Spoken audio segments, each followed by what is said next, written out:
नमस्कार मंडळी. रंगीत शिमला मिरचीचे सॅलड कसे करता म्हणून कमेंट आली होती. त्याची रेसिपी तुम्हाला सांगते. या ज्या रंगीत शिमला मिरच्या आहेत छोट्याशा, या चवीला पण खूप छान लागतात. थोड्याशा गोडसर असतात. या शिमला मिरची इकडच्या सॅम्स क्लबमधनं मी आणते. या आधी स्वच्छ धुवून घेतल्या आणि त्या उभ्या चिरून घेतल्या.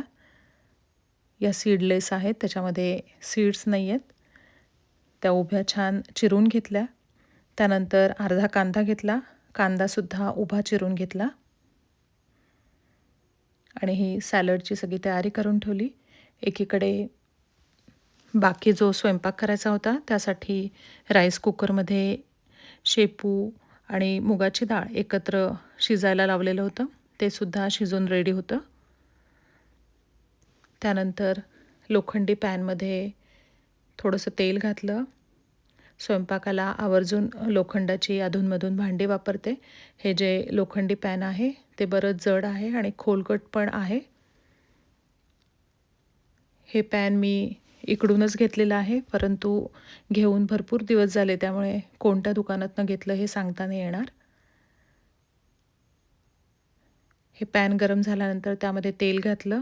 त्यानंतर त्यामध्ये कांदा घातला आणि कांदा छान परतून घेतला. या तेलामध्ये तुम्हाला जर जिरे घालायचे असतील तर तुम्ही जिरे घालू शकता, पण मी फक्त तेल आणि कांदाच परतून घेतला.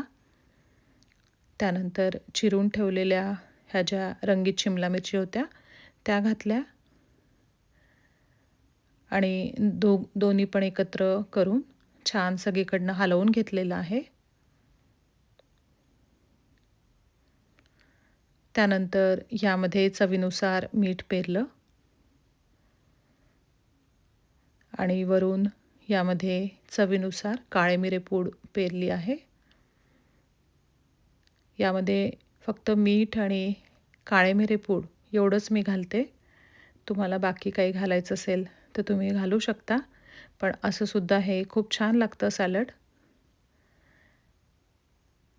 सगळीकडनं छान हलवून घेतलं आणि नंतर सगळ्यात शेवटी झाकण ठेवून फक्त 2 मिनटं याला वाफ येऊ दिली आणि गॅस बंद करून टाकला. अशा प्रकारे छान हे सॅलड तयार झालं. एकीकडे बाकी जो स्वयंपाक करायचा होता त्यासाठी जी ही शेपूची डाळ भाजी आहे ती करण्यासाठी आधी तेलामध्ये मोहरी, जिरे, हिंग घातला.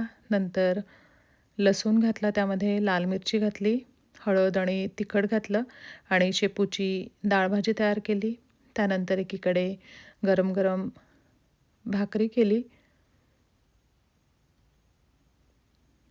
बाजरीच्या भाकरीवर छान तूप घालून गरम गरम सगळ्यांना जेवायला वाढलं. अशा प्रकारे हे जे सॅलड आहे तुम्ही करून बघू शकता आणि हे खूप पौष्टिकसुद्धा आहे. धन्यवाद.